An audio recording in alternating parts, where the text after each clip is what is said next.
بسم الله والحمد لله والصلاة والسلام على رسول الله وعلى آله وصحبه ومن والاه رب اشرح لي صدري ويسر لي أمري واحلل عقدة من لساني يفقهوا قولي. Mes frères et sœurs, assalamu alaikum wa rahmatullahi wa barakatuh.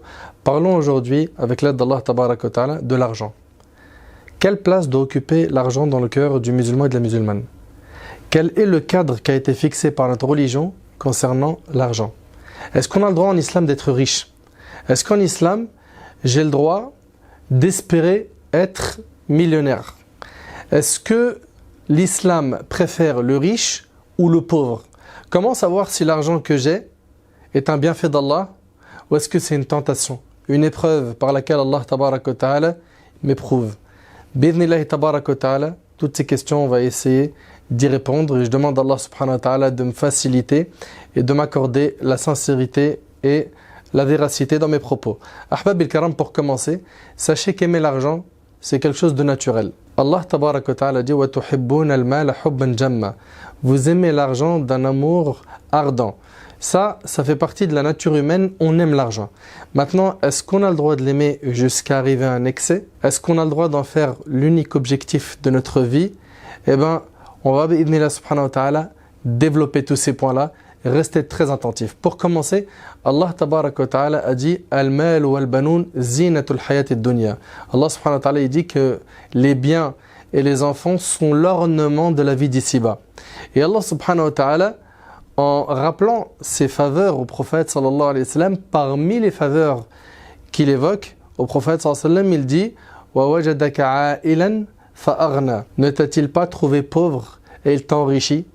Et puis Allah tabaraka wa ta'ala nous dit concernant cette dunya, ce bas monde auquel aujourd'hui on s'est attaché, ces beaux décors, ces beaux paysages, ces belles maisons, ces belles constructions, ces belles choses qui nous entourent, Allah tabaraka wa ta'ala nous dit à leur sujet زُيِّنَ لِلنَّاسِ حُبُّ الشَّهَوَاتِ مِنَ النِّسَاءِ وَالْبَنِينَ وَالْقَنَاطِيرِ الْمُقَنطَرَةِ مِنَ الذَّهَبِ وَالْفِضَّةِ وَالْخَيْلِ الْمُسَوَّمَةِ وَالْأَنْعَامِ وَالْحَرْثِ وَالْحَرْثِ ذَلِكَ مَتَاعُ الْحَيَاةِ الدُّنْيَا وَاللَّهُ عِنْدَهُ حُسْنُ الْمَآبِ. On a enjolivé aux gens l'amour des choses qu'ils désirent. Femmes, enfants, trésors thésaurisés d'or et d'argent, chevaux marqués, bétail et champs. Tout cela est l'objet de jouissance pour la vie présente, alors que c'est près d'Allah qu'il y a bon retour. Omar ibn Khattab radiyallahu anhu a dit, comme c'est rapporté par l'imam al-Bukhari, rahimahullah, ô Allah, nous ne pouvons que nous réjouir de ce que tu as enjolivé pour nous. Ô Allah, je te demande de m'aider à dépenser mes biens à bon escient. Et ce que chaque musulman et musulmane doit cibler, c'est de bien dépenser les biens qu'Allah tabaraka wa ta'ala lui a accordés. Mon frère ainsi que toi, ma sœur, que tu aies un peu d'argent ou beaucoup d'argent, attention à ne pas le dépenser n'importe comment. Fais très attention à ce point. L'argent, soit tu vas l'utiliser dans le bien, soit tu vas l'utiliser dans le mal. À ce sujet, Allah tabaraka wa ta'ala nous dit Innama amwalukum wa awladukum fitna wallahu indahu ajrun azim. Vos biens et vos enfants sont une tentation, c'est-à-dire qu'ils sont une épreuve pour nous, alors qu'auprès d'Allah, il y a une énorme récompense. Mes frères et sœurs, sachez que l'argent, c'est une tentation. Et peu de gens ont réussi l'examen de la richesse, malheureusement. Qu'Allah tabaraka wa ta'ala nous facilite de ne pas voir la vie d'ici-bas ancrée dans notre cœur, mais plutôt celle de l'au-delà. Mais bien aimé en Allah, Ka'b ibn Iyad radiyallahu anhu rapporte que le prophète sallallahu alayhi wa sallam a dit chaque nation a une tentation et la tentation de ma nation est celle de l'argent. Et c'est rapporté par l'imam al-Tirmidhi. L'imam Ahmad rahimallah dit on a été éprouvé par la difficulté, c'est-à-dire les épreuves au niveau de l'argent, de la santé, etc. Et on a su faire preuve de patience. Puis on a été éprouvé dans l'aisance et là on n'a pas pu faire preuve de sabre. Il ouvre la porte de l'argent et puis d'un coup, il n'arrive plus à se rassasier. Il en veut toujours plus, il veut toujours être aussi gourmand. Et jusqu'à ce qu'il se retrouve à faire 2 boulots, voire 3 boulots, bâcler les prières. Il n'y a plus le temps pour la salat, mon frère. Il n'y a plus le temps pour Jumu'ah. Tu veux que je fasse comment? L'essentiel, c'est que j'essaie d'en faire 1 sur 3. Et il pense qu'il a le droit d'en manquer 2. Et ils comprennent mal le hadith qui parle des 3 Jumu'ah manqués. Ils comprennent mal les textes. Et Shaitan va les manipuler pour les faire abandonner la religion petit à petit. Rappelez-vous que le prophète sallallahu alayhi wa sallam dans le hadith d'Abi Barz al-Aslami radiyallahu anhu, le hadith il est rapporté par Tirmidhi, il a dit alayhi salatu wa sallam que le fils d'Adam, le jour du jugement, quand il sera debout devant Allah subhanahu wa ta'ala, il ne fera pas un pas sans qu'il soit questionné au sujet de sa vie, comment il l'a passé. Sa jeunesse, comment il l'a passé. Tu auras des questions sur ta vie, tu auras des questions sur ta jeunesse. Son argent, comment est-ce qu'il l'a gagné et dans quoi il l'a dépensé. Et son corps, dans quoi l'a-t-il usé. Mon frère ainsi que toi, ma soeur, toi qui as de l'argent, sache qu'Allah tabaraka wa ta'ala va te questionner au sujet de l'utilisation de cet argent. Sache que si tu l'as gagné dans le haram, c'est très grave, il faut que tu t'en repentes. Tu seras questionné sur ton argent. Fais très attention à la provenance de ton argent et dans quoi tu le dépenses. Il y en a qui gagnent leur argent de manière licite, mais cigarettes, shemma, drogue, soirée dans le haram, il va dépenser pour les jeux de hasard. Et aujourd'hui, vous connaissez tout le monde des pronostiqueurs et on est parti. Pourquoi? Parce que c'est mon argent, j'en fais ce que je veux. Non mon frère, non ma soeur, tu te trompes. Cet argent-là, mon frère, ainsi que toi ma soeur, t'en seras questionné le jour du jugement. Tu n'as pas le droit d'en faire ce que tu veux. Tu dois en faire ce qu'Allah subhanahu wa ta'ala a voulu. Le problème, c'est que l'être humain, il aime trop l'argent. Selon Ibn Abbas, le hadith il est rapporté par Bukhari Muslim, le prophète sallallahu alayhi wa sallam a dit, si le fils d'Adam possédait 2 vallées d'argent, il en souhaiterait une 3e. Seule la terre, en effet, peut lui remplir sa bouche. C'est-à-dire qu'il ne sera pas rassasié jusqu'à sa mort. L'être humain, il est comme ça. Il est gourmand. Et puis regardez ce qu'on nous a enseigné. On nous a enseigné, il faut que tu sois propriétaire. Parce que quand tu payes un loyer, tu jettes ton argent par la fenêtre. Donc il va tout faire pour acheter une maison ou un appartement. Et cette personne-là, une fois qu'elle a acheté cet appartement, elle se dit quoi? Elle se dit, maintenant, il faut que j'achète une belle voiture. C'est pas possible, je ne peux pas rester avec cette voiture qui est toute fatiguée et avoir un bon logement, un logement de ce calibre. Et tout de suite, il se retrouve à acheter une super belle voiture. Et on n'est pas en train de dire que c'est interdit d'acheter un appartement ou d'avoir une belle voiture. Mais le problème, c'est quand on fait ton principal souci dans ta vie, Wallahi l'azim, c'est triste. Wallahi, c'est triste. Puis après, on va lui dire quoi? Mais au bled, les gens, ils ne savent pas dans quel confort tu vis. Il faut que tu aies la même chose. Et au bled aussi. Il va donc courir toute sa vie derrière l'argent. Meskin, quelle vie? Quelle vie? Seul objectif de ta vie, c'est remplir tes poches pour au final quoi? Finir dans un linceul où ta carte bleue, ton compte bancaire, il reste dans la vie d'ici-bas. Et la seule chose que tu prends avec toi dans ta tombe, c'est les bonnes actions que tu as avancées. D'après Anas ibn Malik radiyallahu anhu, le prophète sallallahu alayhi wa sallam a dit, le fils d'Adam grandit et vieillit. Et 2 choses grandissent avec lui, l'amour de l'argent et l'espoir de vivre longtemps. Rapporté par Bukhari Muslim. Rapporté par Bukhari et Muslim. Ne comprends surtout pas que je suis en train de dire que c'est haram d'avoir de l'argent. D'avoir même beaucoup d'argent, d'être riche, c'est pas haram. Tu veux être riche, pas de problème, à 2 conditions. La première, c'est que tu gagnes ça de manière halal. La deuxième, c'est que tu donnes le droit d'Allah dans cet argent. Combien sont nombreux les musulmans et les musulmanes qui ont beaucoup d'argent et qui ne payent pas la zakat? La hawla wa la quwwata illa billah. Combien sont nombreux ceux qui ont beaucoup d'argent mais qui ne donnent jamais? À l'époque, ces personnes-là qui n'avaient pas d'argent, ils disaient, si demain j'ai de l'argent, je vais faire plein de projets humanitaires, je vais construire des puits, je vais donner aux pauvres, je vais parrainer des orphelins, je vais construire des mosquées, je vais pouvoir faire des sadaqa jariya, je vais pouvoir voyager partout dans le monde. Et aujourd'hui qu'il a de l'argent, c'est devenu, malheureusement, je ne généralise pas, mais beaucoup d'entre eux sont devenus les plus grands avares. Ils font leurs calculs et ils ont énormément d'argent et ils ne cherchent qu'une seule chose, c'est à augmenter la somme et à diminuer leurs dons. Et subhanallah, quand tu regardes, c'est ajib, hein. Il y a des gens, ils s'enrichissent et ils deviennent hyper avares, alors qu'eux-mêmes espéraient être généreux. Et on a des gens qui sont pauvres, qui n'ont pas beaucoup, mais subhanallah, ils sont généreux comme pas possible. Ces gens-là, j'en connais parmi par exemple les membres de ma famille au bled, quand tu vas chez eux, wallahi, leur frigo, il n'y a pas grand-chose, ils te le vident pour une invitation. Et ils te montrent la générosité et l'hospitalité, ils te donnent une leçon dans la manière d'accueillir les gens. Et aujourd'hui, on a des gens qui s'enrichissent, qui s'en mettent plein les poches et ils ne donnent à personne. Ça l'intéresse absolument pas de faire une sadaqa. M'en parle pas s'il te plaît. On m'en parle trop. Être riche n'est pas haram. Abdurrahman ibn Auf radiyallahu anhu était riche.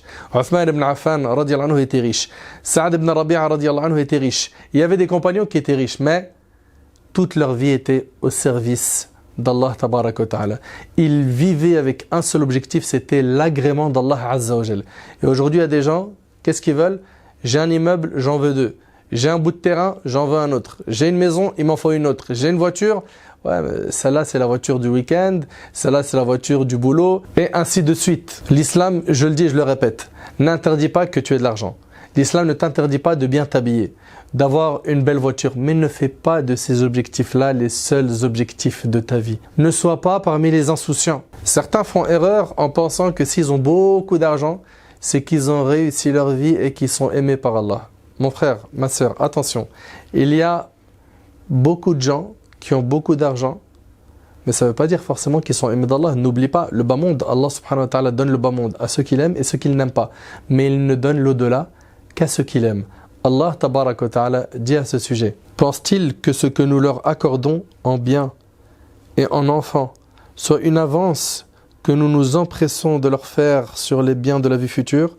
Au contraire, ils n'en sont pas conscients. Allah tabarak wa ta'ala a dit: فأما الإنسان إذا ما ابتلاه ربه فأكرمه ونعمه فيقول ربي أكرمن وأما إذا ما ابتلاه فقدر عليه رزقه فيقول ربي أهانن كلا. Quant à l'homme, lorsque son Seigneur l'éprouve en l'honorant et en le comblant de bienfaits, il dit: mon Seigneur m'a honoré. Mais par contre, quand il l'éprouve en lui restreignant sa subsistance, il dit: mon Seigneur m'a avili. L'argent en lui-même n'a aucun lien avec la satisfaction d'Allah ou sa colère. C'est l'utilisation que tu fais de cet argent qui t'attire soit la colère d'Allah, soit sa satisfaction. Qarun était riche et il était détesté par Allah. Le prophète sallallahu alayhi wa sallam a connu longtemps la pauvreté. Et il est sans aucun doute l'homme qu'Allah tabaraka wa ta'ala a aimé le plus. D'autres personnes pensent que la piété et dans la pauvreté. Et ils vont lire les textes qui parlent de zuhd, de l'ascétisme, et ils vont comprendre qu'il vaut mieux être pauvre qu'être riche. Alors il faut savoir que az-zuhd, l'ascétisme, quand on a questionné l'imam Ahmad rahimallah au sujet de l'ascétisme, on lui a dit: qu'est-ce que zuhd? Il a dit: az-zuhd tarkul haram. Le zuhd, l'ascétisme, c'est le fait de délaisser le haram. L'islam ne t'empêche pas de vivre dans le confort à partir du moment où ça n'est pas ton objectif. L'argent, c'est un moyen d'atteindre le paradis d'Allah tabaraka wa ta'ala et non un objectif qu'il faut viser. Comprends bien ce point et corrige la mauvaise compréhension que tu avais. Mon frère, ma soeur, gagne ton argent de manière licite et écarte-toi de l'argent haram. Écarte-toi de l'argent haram. Je sais qu'il y en a certains, ils vont se dire: oui, mais avec l'argent sale, j'ai pu faire énormément de choses bien. J'ai pu voyager, mon frère. J'ai visité des bons endroits. J'ai pu voir de beaux paysages. J'ai pu donner énormément de plaisir à mon corps. Mais le grand problème, mon frère, ainsi que toi, ma soeur, c'est qu'avec cet argent sale, cet argent haram, cet argent illicite, tu risques d'avoir beaucoup de problèmes le jour du jugement. N'oublie jamais ce jour. N'oublie jamais ce jour. La porte du repentir est encore ouverte. Il est temps pour toi, mon frère, ainsi que toi, ma soeur, que tu te repentes, que tu reviennes vers Allah subhanahu wa ta'ala avec beaucoup de regrets. Et écoute attentivement ces quelques paroles qui vont te permettre de savoir: est-ce que l'argent que tu possèdes sont un bienfait d'Allah ou est-ce que c'est une tentation, une épreuve de la part d'Allah tabaraka wa ta'ala. Si l'argent que tu as te rapproche d'Allah tabaraka wa ta'ala, alhamdulillah, c'est un bienfait d'Allah. Mais si l'argent que tu possèdes t'éloigne d'Allah tabaraka wa ta'ala, sache que c'est une tentation, que c'est très très très dangereux pour toi, pour ta foi. Trop de musulmans se sont retrouvés à abandonner le chemin de la religion à cause de l'argent. Petit à petit, ils ont abandonné leur religion. Le prophète, alayhi salatu wassalam, dans le hadith rapporté par Bukhari Muslim, il a dit: par Allah, ce n'est pas la pauvreté que je crains pour vous. Mais ce que je crains pour vous, c'est que les portes de la vie d'ici-bas s'ouvrent à vous. Et que vous vous concurrencez dans la dunya comme vos prédécesseurs se sont concurrencés. Et que vous périssez comme ils ont péri. Fais attention à fitnatul mal. Rares sont les personnes qui ont réussi à tenir face à l'épreuve de la richesse. Rares sont ceux qui ont réussi à s'accrocher à la religion dès que la porte de la richesse s'est ouverte. Je ne suis pas en train de dire que c'est interdit d'être riche. Je n'ai pas dit que tu ne peux pas être riche et pieux. J'ai simplement dit, et je le répète, que la porte de l'argent, quand elle s'ouvre, c'est un grand danger. Et qu'il y a beaucoup de gens qui échouent face à cet examen, cette tentation qui est fitnatul mal. Et aujourd'hui, malheureusement, on arrive à une époque où les gens ne se soucient plus de la provenance de leur argent. Est-ce que l'argent vient de provenance licite ou illicite? Ça, il y a beaucoup de gens, malheureusement, ils ne s'en soucient pas.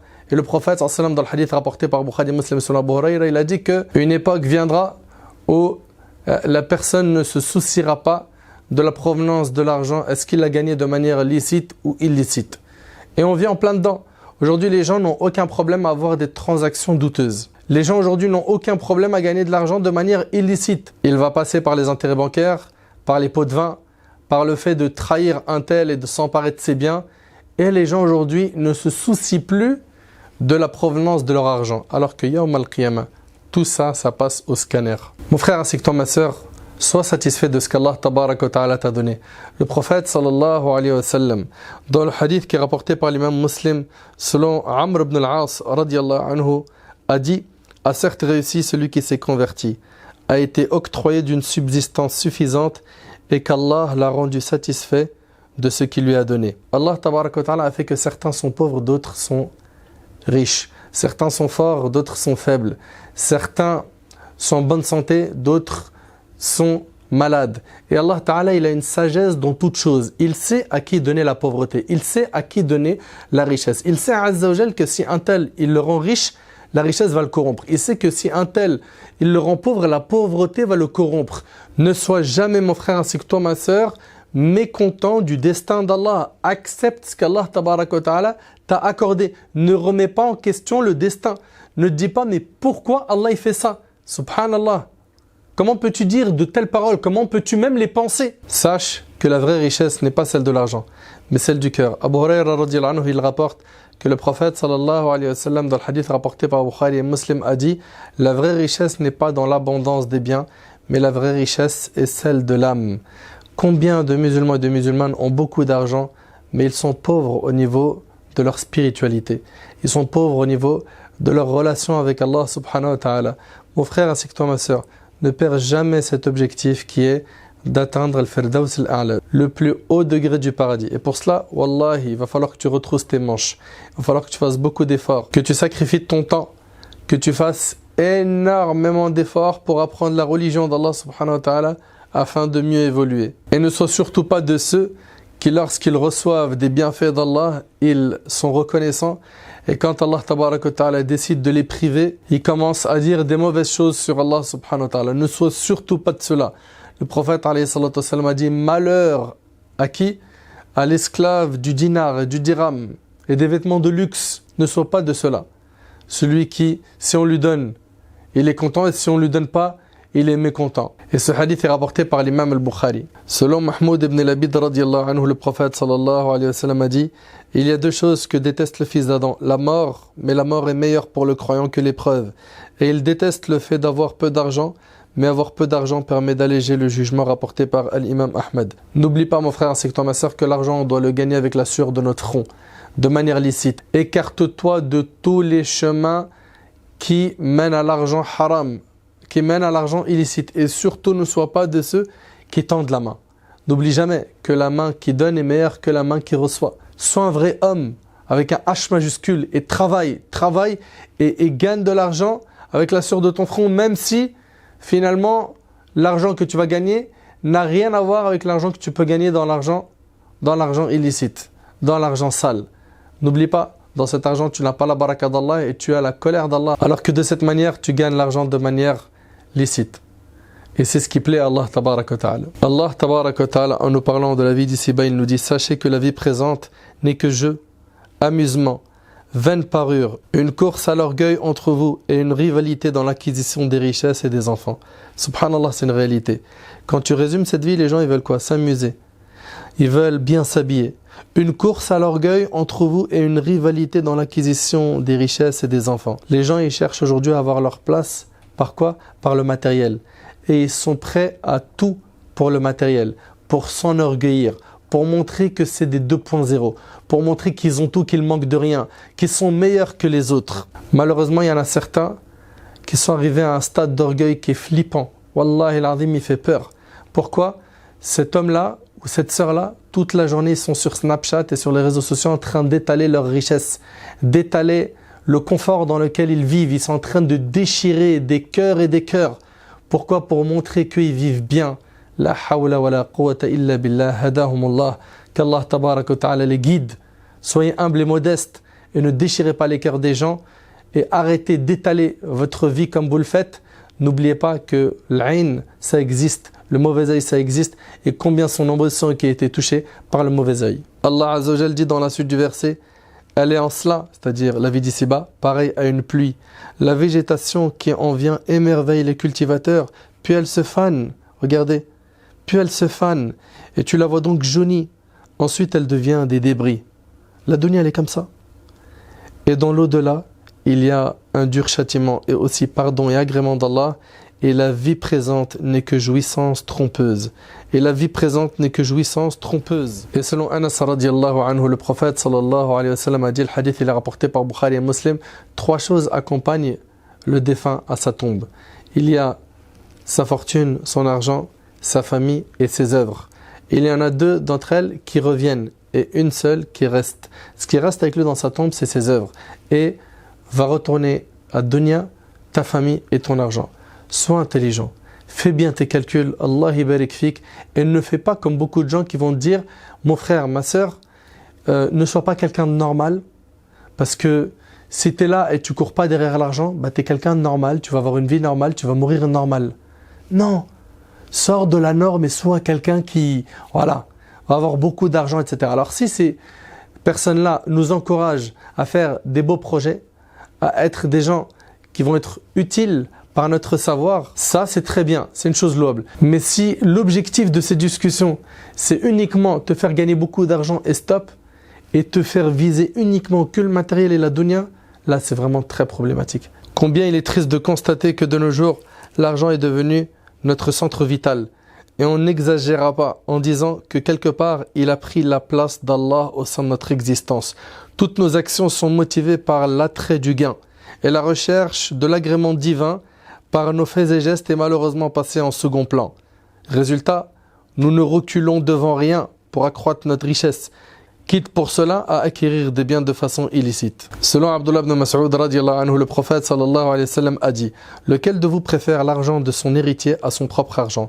Et il dit au messager d'Allah, il n'est pas un seul parmi nous qui ne préfère son propre argent. Bien sûr, on préfère notre argent à nous que celui des héritiers. Et le prophète sallallahu alayhi wa sallam donne la vraie définition de ce que tu possèdes. Écoute bien. Il a dit alayhi salatu wa salam, son argent est ce qu'il a avancé. C'est ce qu'il a dépensé pour le jour du jugement. Et l'argent de son héritier est celui qu'il a remis à plus tard pour le dépenser, rapporté par l'imam al-Bukhari. En fait, quand tu médites sur ce texte, tu vois quoi? Que ce que tu as donné, fi sabilillah, que ce que tu as donné pour les nobles causes, c'est ce que tu gardes. Et ce que tu gardes, si tu meurs, c'est laissé aux héritiers. Donc finalement, l'argent qui t'appartient, c'est ce que tu dépenses dans les nobles causes. Sois de ceux qui plantent un maximum de graines sur terre pour récolter un maximum de fruits le jour du jugement. N'oublie pas, cette vie, c'est un champ dans lequel il y a une concurrence dans le fait de planter des bonnes graines pour avoir le fruit de nos récoltes le jour du jugement. Mais qui fait ça? Les personnes douées d'intelligence. Les personnes qui ont compris pourquoi elles sont sur terre. Quel est le but de leur existence? Pourquoi? Parce que je vous le dis, je le répète, les gens qui nous entourent aujourd'hui, leur discours c'est « gagne beaucoup d'argent, fais beaucoup d'argent, il te faut beaucoup d'argent, si seulement tu avais beaucoup d'argent, il me faut beaucoup d'argent ». Et je le dis, je le répète, ce n'est pas interdit d'avoir beaucoup d'argent. Le problème c'est quand on fait l'objectif principal de ta vie. Ça c'est 1. 2. Le deuxième problème, c'est quand tu le gagnes de manière haram. 3. C'est quand tu le dépenses mal. Parce que ne te dis pas, je le dépense dans ce qui est halal, j'ai le droit de faire ce que je veux. Tu peux faire partie des gaspilleurs et les gaspilleurs sont les frères du diable. Fais très attention. Tu peux acheter pour te vanter, pour être orgueilleux. Tu peux vouloir acheter telle et telle chose pour te montrer supérieur aux autres. Fais très attention à ne pas rentrer dans l'orgueil. Fais très attention à ne pas rentrer dans l'excès. Sois quelqu'un d'équilibré. Vis, sois satisfait de ce qu'Allah subhanahu wa ta'ala t'a donné. Tu veux viser beaucoup d'argent? Fais attention, cette porte, wallahi, je le jure par Allah, il y en a beaucoup malheureusement qui ont échoué quand la porte de la richesse s'est ouverte. Demande-leur à ces gens super riches, et je ne généralise pas, combien d'entre eux donnent encore beaucoup d'argent fi sabilillah? Combien d'entre eux sont à l'image de Uthman ibn Affan radiyallahu anhu? Combien d'entre eux sont à l'image des grands compagnons qui étaient riches? Tu verras que malheureusement, ils ne sont pas très nombreux. Illa man rahimallah, sauf ceux à qui Allah subhanahu wa ta'ala a fait miséricorde. Fais sortir la dunya de ton cœur et fais que dans ton cœur, il n'y ait que l'au-delà. Et avec cela, n'oublie pas ta part dans la vie d'ici-bas. Vis, amuse-toi, éclate-toi, voyage, Tu peux manger des bons repas, tu peux bien t'habiller, mais ne fais pas de cela ton principal objectif. Allah barik fik mon frère ainsi que toi ma soeur. J'espère que tu as compris que l'islam fixe un cadre à l'utilisation de l'argent. Ne sois pas comme certains, ils perdent les boulons pour avoir de l'argent et ils écrasent leur dîne pour atteindre cet objectif. Ils vont mentir pour gagner de l'argent, ils vont promettre du rêve pour gagner de l'argent. Ça, c'est pas l'éthique du musulman. Le prophète, alayhi salam, il n'y a qu'à le voir, c'est le meilleur modèle. Il a été honnête toute sa vie et c'était comme ça qu'il était appelé. Ne passe pas par le mensonge, par la trahison, par les pots de vin, par les mauvais coups pour gagner de l'argent. Et n'oublie pas que c'est un moyen et pas un objectif. L'argent, c'est un moyen et non un objectif. Qu'Allah tabaraka wa ta'ala sorte la dunya de nos cœurs et qu'Allah tabaraka wa ta'ala remplit nos cœurs de l'au-delà. أسأل الله سبحانه وتعالى أن ينفعني بما قلت وأن ينفعكم بما سمعتم. هذا ما أعلم والله عز وجل أعلى وأعلم. سبحانك اللهم وبحمدك أشهد أن لا إله إلا أنت أستغفرك وأتوب إليك. جزاكم الله خير والسلام عليكم ورحمة الله وبركاته.